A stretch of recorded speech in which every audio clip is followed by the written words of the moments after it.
Happy Thanksgiving, you Yanks. Welcome to Dial the Gate, the Stargate Oral History Project. This episode exemplifies that phrase that I've been using since about episode 151, somewhere around there. Hey, everybody in chat. I know this is totally spontaneous. I wanted to bring in a couple of non-Thanksgiving practicing, at least today, people to help me launch this thing. Ian Bernardo, he's our software engineer at Dial the Gate. How are you doing, buddy? I am good. How are you? I'm well. How are things in Switzerland today? Well, it's dark here. I guess you've got an advantage over us in that sense. You have it in the summer. You get sunlight until it's your sky has light in it until like 10 o'clock at night. I'll It's never forget beautiful this. every There's day still and light every night. out. Yeah. Frederick Marcoux, how are you What's up, doing? brother? I'm all right. How are things going across the border in Canada? Probably much as good as in the US, or a little Oui, bit better. oui. Yeah, all right. Um, Today I was supposed to launch a special feature, and I kept it awful clandestine. I mentioned a little bit that it was going to have something to do with this poster that I've got in my hallway out here of my, studio office, whatever. But it was ready, but it wasn't great. And in talking with some folks, I wanted to postpone it a few days to give us all a chance to breathe and perhaps get a little bit more assistance. And I will talk about that after this. And it's not just SGU, it encompasses the entire television canon. In talking with Ian this past weekend, I had a conversation, I guess earlier this week, with him and Jacob Oleash, who is our lead archivist, about what is possible with the technology that we have now and with, well, frankly, Ian's brain power and Frederick's creativity to bring a true oral history project to life. Jacob will be joining us the next time that we do one of these, probably when we launch whatever this is going to be. And we don't have a fixed date on that yet. We have a general idea, but I want people to know what it is that's going to be coming. Earth 2 and beyond. Yes, he's in Quebec. He's in Montreal. Frederick, do you want to give your address? No, kidding. I The already replied in the chat. Oh, there It's you go. fine. The fact of the matter is that there's some really cool stuff that's going to be happening that's finally going to make so much of what my original vision of the channel was going to be in October of 2020 when I launched. A true living Stargate oral history where a dozen contributors can come in and just on the turn of a dime update a section that we had just rolled out live.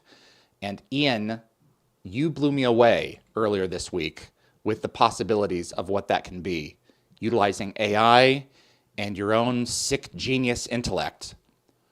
What is it that you are working on right now to help transcribers archive the stories of Stargate? What are you doing? Right. There are so many great conversations on Dialogate that I went to the transcripts page and I was like, there are a few of those that are missing. So that's a shame.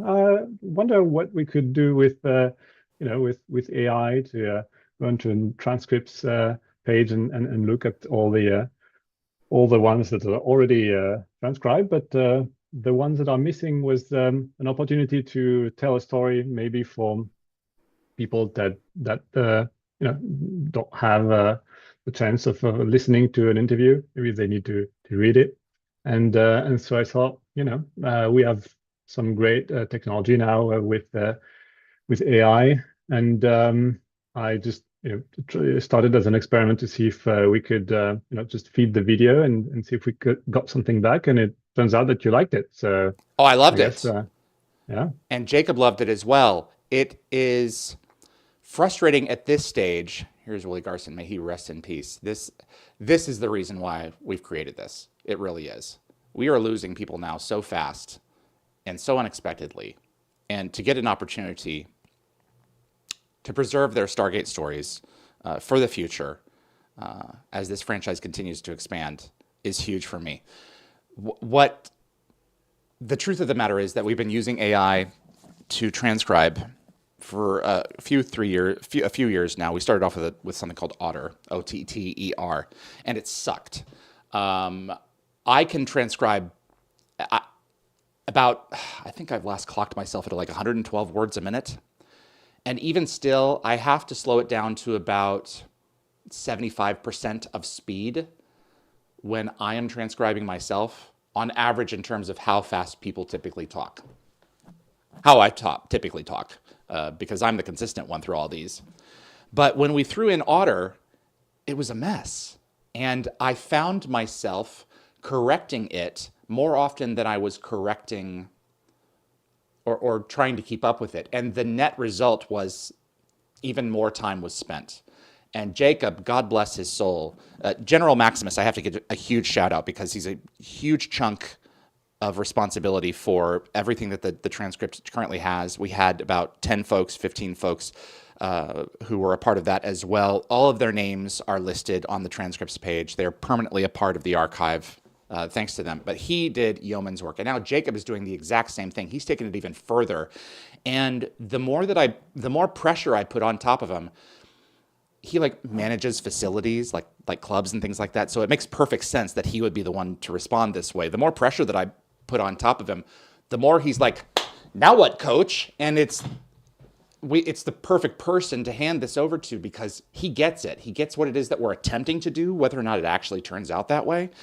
But you gave him this tool. You started talking with him, and what is it that he's been looking for? What is it that he's been asking you to do? And what is it that you think that you can achieve? When we talked about what made some great automatic speech recognition, we talked about interruptions. Sometimes you have interviewees that you're going to talk. They're going to talk over what you're saying.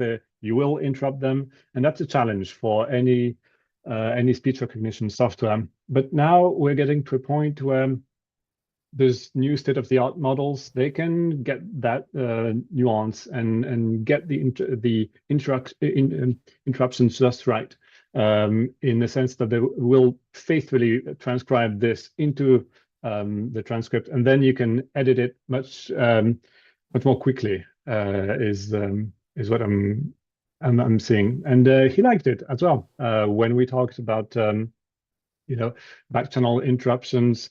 There's very short utterances from speakers. It manages to capture the detail and intricacies of human interactions, and so that was a lot of fun. Yeah. What about the Stargate terminology? What do you think it is? Forgive my mother; she's making Thanksgiving downstairs. That was the thing that kind of blew me away. Was like Goa'uld. It got correct. And I don't know if it's pulling from my description or other data in there, but there's certain things that it's finally beginning to catch on to that we don't have to go in and manually change. Like the spelling of my last name, R-E-E-D, for Otter refused to correct it, even though it supposedly has an index where the common terms on your particular page you can plug in. It didn't work. It was nothing but smoke. What is it that's going on there? So what we did in the prototype, because we've been working behind the scenes to build this tool that you referred to, it's sort of a new transcript editor, and we added a few post-processing steps in addition to the automatic speech recognition that really helps with the context, essentially. So you give it the YouTube description, you give it a lot of miscellaneous pieces of information that can help the model understand what it's reading and correcting. And so it's going to get, in the prompt, we'll say, okay, this is an American podcast from David Reed, and so just spell it correctly once, and it remembers, and when it encounters.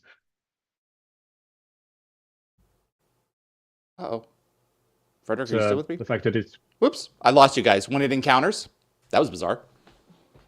sorry when it encounters your name but spelled wrong, the context allows it to understand that it is likely to be spelled wrong in that instance, and so correct in a sense itself. Those are just we're using two different services, but essentially this is what is happening. We're using AI to proofread AI and then feed it to the interface, to the final human spell checker, and that helps a lot. So yeah, It's just extraordinary. The fact that you're using one tool to check another tool, and that it's correct and not spitting out gobbledygook is, from the word go, is kind of wild. Frederick, what do you think about all that you're hearing here? This is your fault, by the way. You came to me and you were like, we can do that in your adorable French accent. You were like, we can launch this thing, and he's been hosting Dial the Gate for free up until now. He's just been, I don't deserve you, man. I don't deserve everything that you've helped us create. What do you think about where this sounds like it's going? If Ian is to be believed and is not, It already sounds pretty amazing to me. It's really great that we can use AI tools that way so that we can save time and not just take jobs from people. So that's one thing. But the fact that it can autocorrect, that it can remember, that it can detect like Stargate terminology, like you said, and get it right, it's pretty good. So yeah, with everything that is coming, I think it's going to be pretty useful. And at the pace that you're going to push out those episodes, you're going to need that too as well. Exactly. Ian, anything more that you want to add in terms of what it is that you're creating with this particular tool that you want to inform people of who might want to come on board and help? Absolutely. We're looking for help. So, I mean, you are, and Yeah. I'm happy to slide the tool to help people help you. And so we're trying to make the software as user-friendly as possible. So you don't need, any specific knowledge of how AI works, or you just need to know how to hit play on the YouTube video and then correct any small mistakes that the transcription service might have inserted inadvertently. And so yeah, hopefully this will help digitalize it is already digital, but in a sense that hopefully For public will consumption. yeah, exactly. It's going to help a lot of. It's going to open the doors for other transcribers to help us, just digitize that whole archive that you created here. It's amazing. Yeah. What began as a pipe dream, going to YouTube, looking at the archive of American television and watching interviews with Rick Berman and the Golden Girls and all this stuff, these 2-hour interviews, has turned into something that I didn't believe would be possible. And the fact that we now have the collection built, and the fact of the matter is that everyone who helps us gets credit on this. Their names become permanent fixtures here. So if you want to become a part of that process and play around with this tool and utilize this technology, you can email me at dialthegateshow@gmail.com and we'll get you onboarded as this moves forward. But we still have a little bit of a ways to go. But the fact is, I've got fish who are jumping into the boat, wanting to be a part of the front end of this. And I shouldn't call them fish; they're talent, and they're past Stargate folks. I just got a text from Charles Shaughnessy, who played Alec Coulson. He's confirmed for this coming week. I've been wanting to have him back. I interviewed him on Gateworld when Covenant aired. He's doing it. Ellie Harvey, who played Dr. Novak. These are people that still exist in that world that we may potentially see again in the future, whose stories should be archived now in the snowball's chance that does happen. But regardless, Louis Ferreira, My God, Colonel Young. Yeah, I saw that. He is coming on Monday. And you want to talk about a personality who is completely opposite of Colonel Young. This guy is a cut up, and he is the father of the SGU casts. I would characterize Robert Carlyle as kind of the curmudgeonly uncle. So the tent is expanding, both in terms of actors, crew, and fans from around the world. And all of them deserve to have their stories stored here for the future in perpetuity, regardless of what if YouTube remains our home or not. Everything is being archived on the back end. Ian, you're creating a tool that will allow them to utilize YouTube directly, but I also have resources on my side as well that I can contribute because everything has been stored. Zoom has allowed me to capture the guest's image throughout the entire interview, regardless of who is talking. So I'm trying to future-proof this thing as much as possible with the technology that we have at the time, with the resolution. Only just a month or two ago, Zoom upgraded us to 1080p from 720. And it's been, the quality of the visuals has been tremendously enhanced. It's very important to me that you don't look at this and feel the urge to just put it in your pocket and listen to it, because if that's the case, then why aren't we just doing an audio podcast, except for the episodes where we have art and things like that. I want this to be visually dynamic and interesting, because people are always asking, why do you use this? Why are you going back and forth between screens? Because there's a quality here that I'm attempting to preserve for the future, and who knows what it's going to be next. So I haven't really done an episode talking about this in depth, so it means the world to me that you are both here for that. Frederick, the website that I'm showing right now is not going to be the one that exists to fans a month from now. Is that correct? You and a certain someone are cooking up something a little bit more refined that hasn't been kind of what we've just been displaying for the past 4 years. Am I right? That is correct. With the arrival of a new show that we're pretty much looking forward to, the website got to look apart. So exactly. Got to make it more modern, better design, better structure as well, much more integration with the YouTube feeds and the transcriptions. The schedule will be a little bit better, and we're planning something that will probably help a lot of people when you're searching for answers for like common questions. We're looking at putting a whole search, probably something basic to begin with, and in the future with Ian and Jacob, we probably will work on something more AI powered so that we can simply search for a question and get every single instance of the answers from every single people who answered it from every single interview. So that's the whole original goal from the archive that we spoke about almost 4 years ago now. I'm looking for more than just you type in heroes and you get all the references to heroes, or you get Saul Rubinick's episode on file, or you get Terrell's.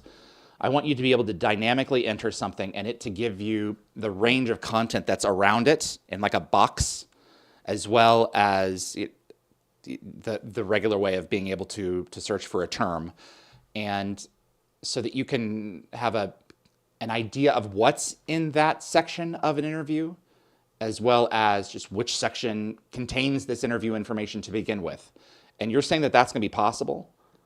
Well, the beauty of it is it will search not only with the timestamps, but it will also search the transcripts.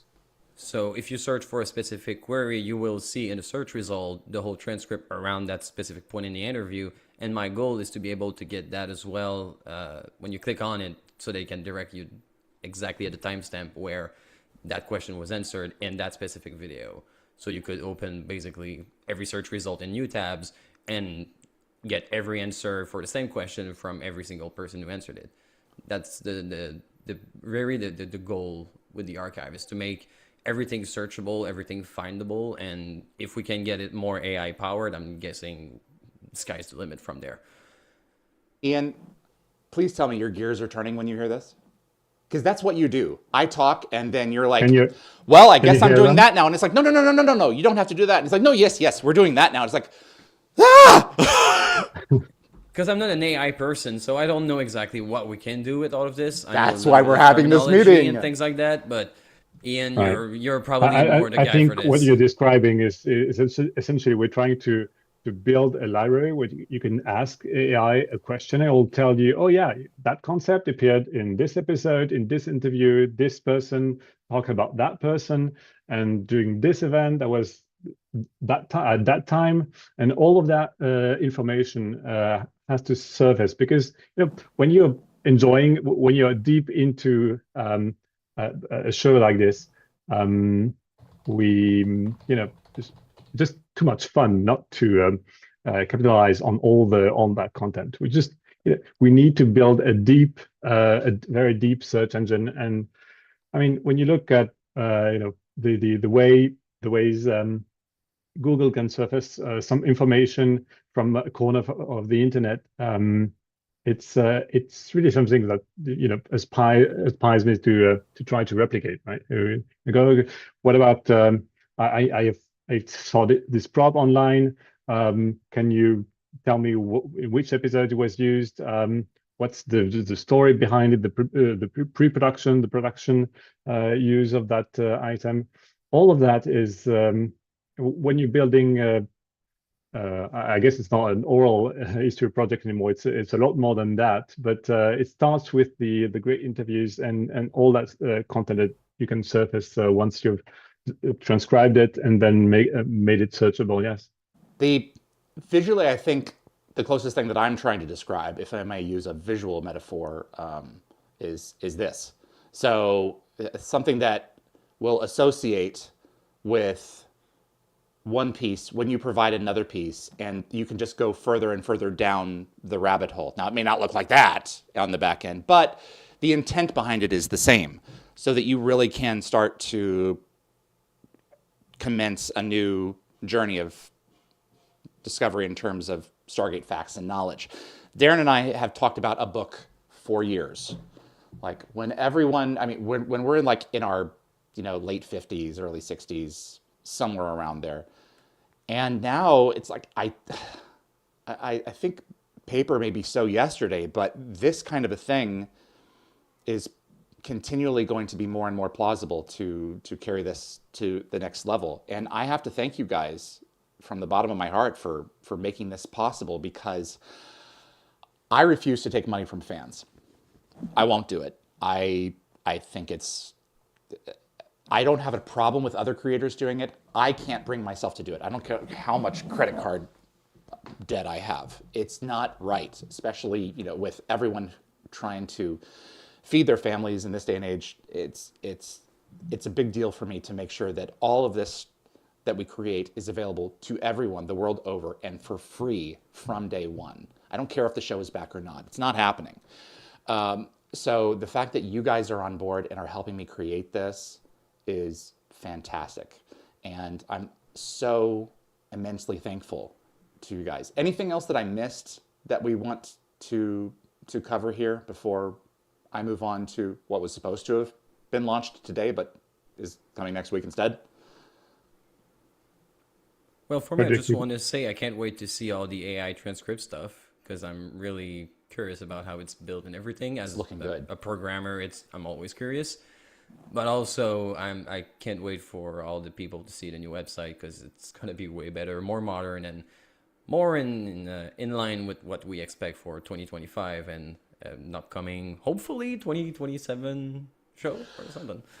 We'll be ready for it whenever it decides to launch.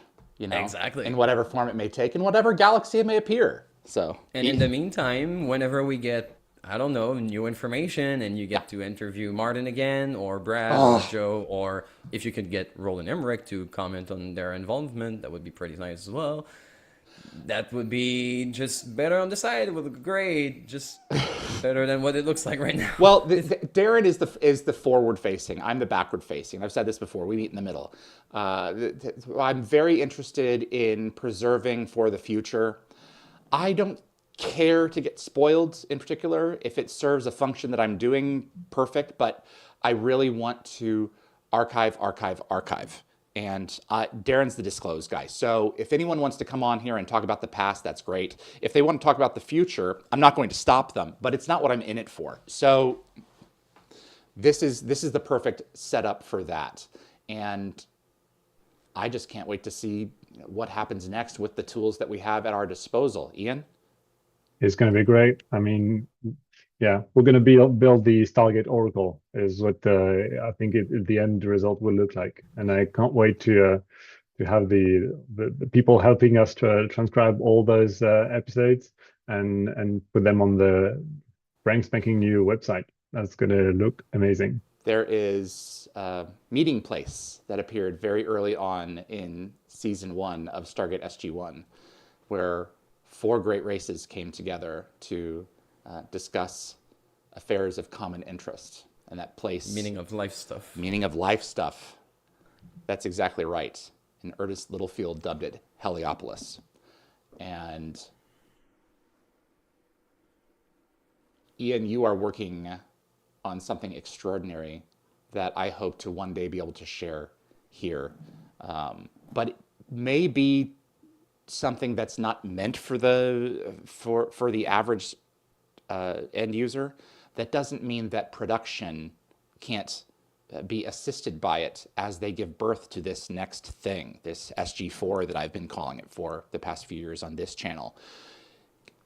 I don't know how it is that you've created this, and I'm worse than the Tolan right now. Are you practicing being vague? But the fact that you can put an image in and it pops out anything Stargate related is pretty extraordinary, and I will leave it at that. Do you want to say anything else? Do you want to tease anything here? No, I think that's a pretty good teaser. Yep. Which, let's just say we're going to try to, starting with the transcripts, we're going to try to build the Stargate Oracle, like an AI that can answer any question about about that universe, that franchise. Whether you are a fan or whether you are someone in production who is saying, okay, what episodes does O'Neill's cabin appear? How often is it referenced? How many times did he try to get Jack fishing? Did he try to get Carter to go fishing with him? These kinds of things are just going to be kind of wild to see. And the tests that I have seen, the interface may not be completely there yet, but what it is that you're creating, you can plug anything into it. You can plug, blueprints and concept art from Ken Rebel and Wong and Robbins and all this stuff. The sky's the limit, buddy. And thank you so much for, being brave enough to go there and say, you know what, if we're going to do this, we're going to do this right, even if it costs us some money. Yeah, let's go all the way. Like once you commit, you have to be serious about it. And for a penny, right? Exactly. Pretty penny, yeah. Anything? Anything else before I move on from you guys to our project, to my other project? No, good. Thank you both, gentlemen, so much. You can hang back if you want. I'm going to take a few minutes to talk about what should have been launched today. So really appreciate you guys, okay? Okay, Appreciate you too, bro. Thank you Can't wait both. to see you next week. Can't wait to see you, buddy. Speak soon.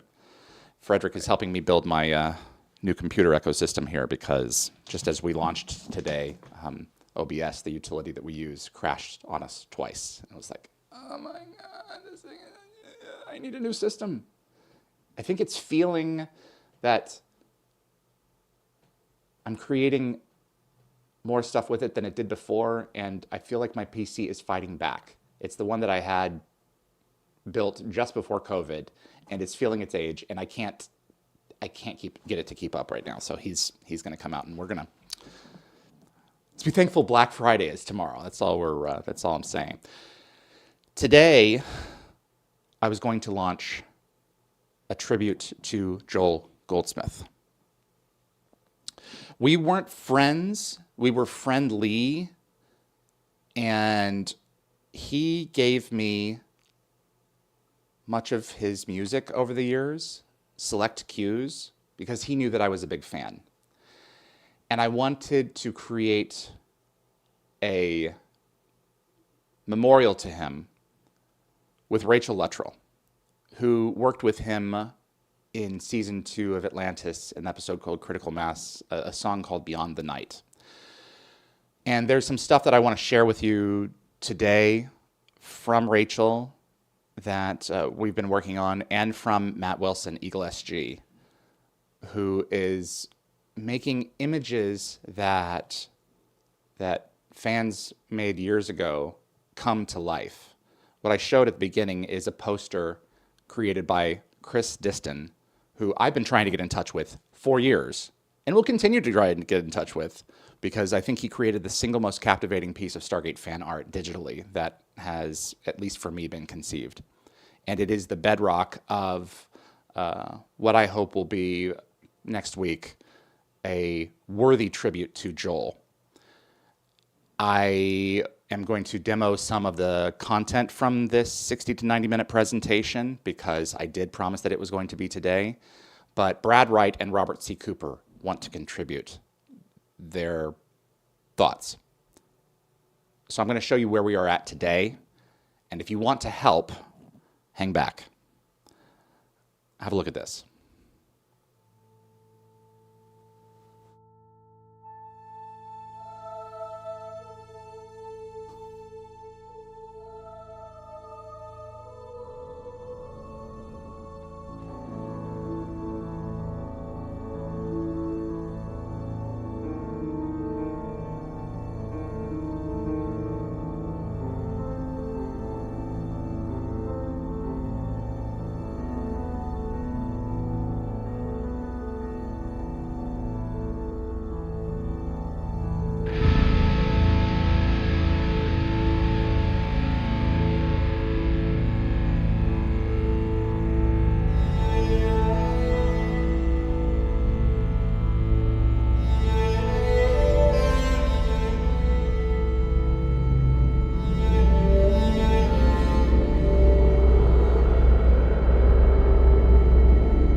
I went to Brad and Robert, and I told them that, that I'm a singer, and that I had come from a musical theater background, and that I thought that Taylor's heritage would most likely embrace song. And I brought that to them. And they, kind of pondered it for a while and thought about how they might be able to lace it in. And I thought that it was probably a done deal, meaning that it would never happen. So when they finally came to me and said that, that they had come up with this concept of a song that would help support, that wonderful episode, I was thrilled.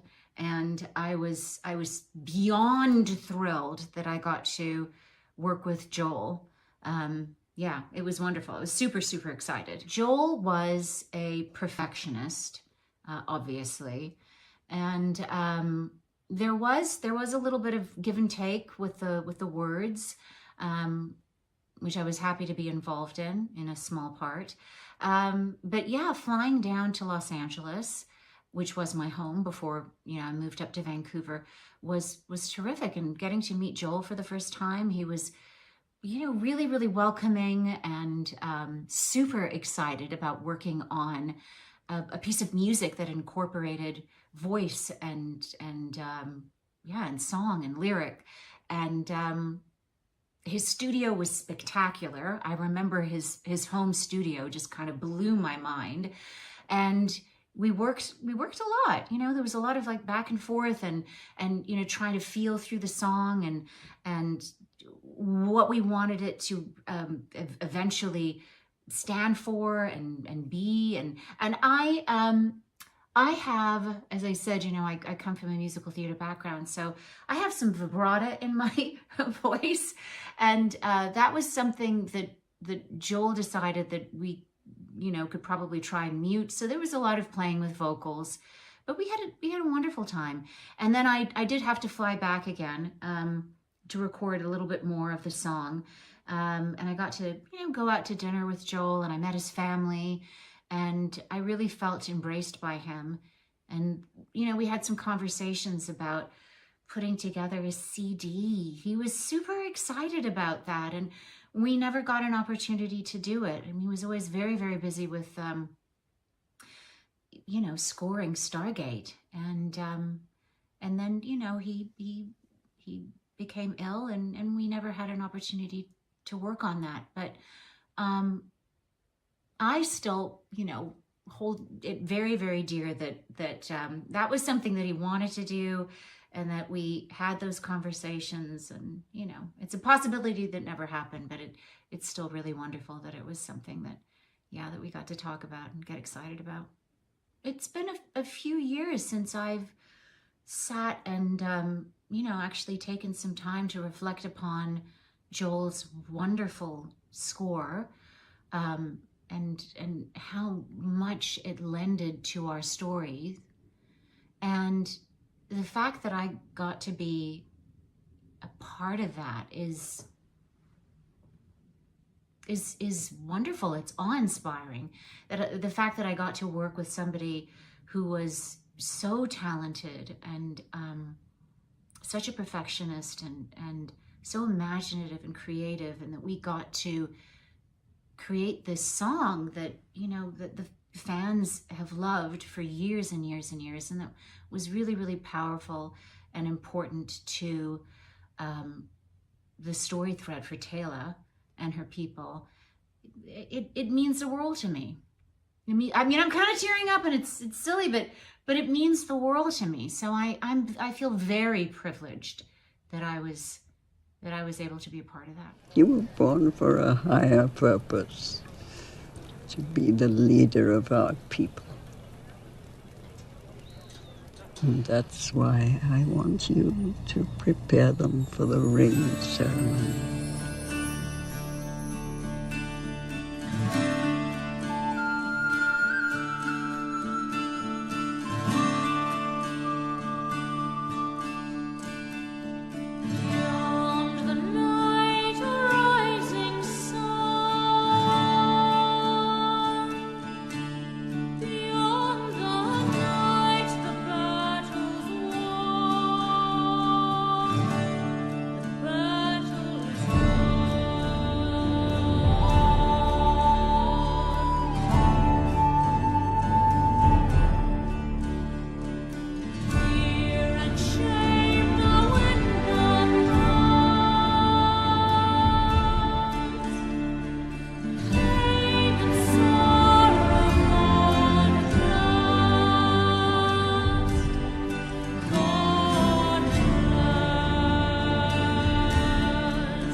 That's a little taste of something that I've been working on with a few dedicated Stargate fans over the past few days. It was going to launch today, but the closer I got to it, and I'm so thankful for Brad and Robert for saying yes to this, because it forced me to say, look, you put an artificial date on this thing, just push it off, give yourself some time.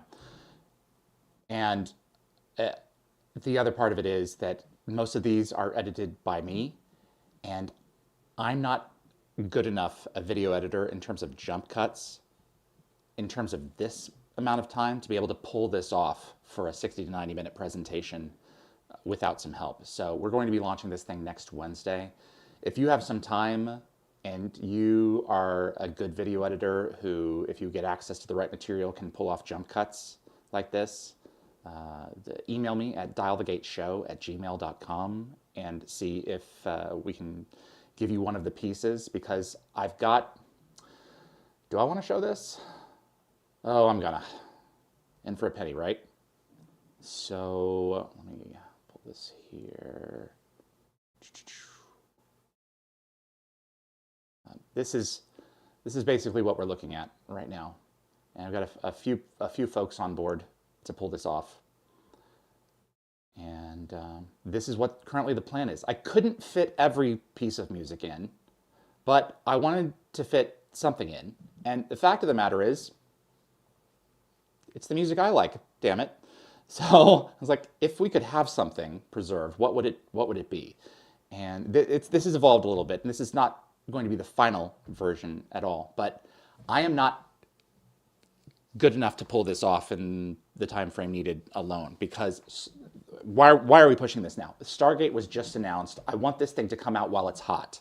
So that's the intent. And Joel doesn't deserve good. He deserves excellent. He deserves what he was. And we're going to do the best we can to bring visual life to some of his most precious Stargate music. And that's what was coming out today. So expect that next week to be simulcast on both Dial the Gate and GateWorld.net. And it's going to be really special.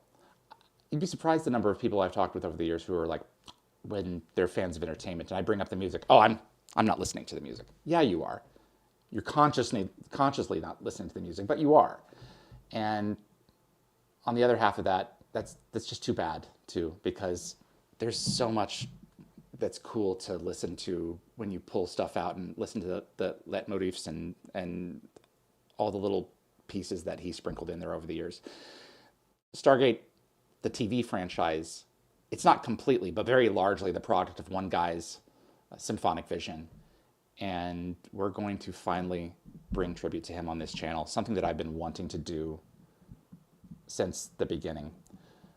Before Joel passed, we had a conversation over the phone where he called me to correct something. It wasn't, I suppose it was spelling. Like, I was 17, 18 years old. I didn't bother to double check some of the music terminology that Neil Acree was saying in his interview. And so Joel called me and we went through the transcript spontaneously, and he fixed stuff. And he was chuckling, and it wasn't really it wasn't a big deal. And I responded in kind of like, oh yeah, I'm sorry, but really, you stupid idiot, you should have if you were confused about what this term was, you should have double checked with me to make sure you were spelling it right, because Google. But Google wasn't as refined as it is now, so it was hard to pull some of this stuff forward. And I took it personally. And I never talked with him again. And 2.5 years later, 3 years later, he was gone. And I get to carry that loss of never sharing with him the fact that the last thing that he did, SGU, was that which I loved the most. So the SGU stuff that you're going to hear, we've pulled from other sources and cleaned with AI as best we can, because that's all I have. Because I wasn't brave enough to go to him and say, You were right. I published this stuff that wasn't quite ready. And, oh, by the way, I really love the shit that you're making now. I want to hear it more intimately, please. Especially Gauntlet, which is my favorite piece that he did. And it's one of the last things that he made. So we're going to do what we can with what we have. And if you want to jump on board and help us edit it, dialthegateshow@gmail.com. 49 minutes. I need to get going. There's some turkey that needs to be eaten. This is an international audience, and I am so thrilled that all of you are on board to make this happen with us. I'm so thrilled that Stargate is back. Let's see where this goes. I'm David Reed for Dial the Gate. Happy Thanksgiving, Americans. You crazy Yanks. And here comes to, there's a lot to be thankful for today in the Stargate community. So let's see what happens next. I'll see you on the other side, guys. Bye-bye.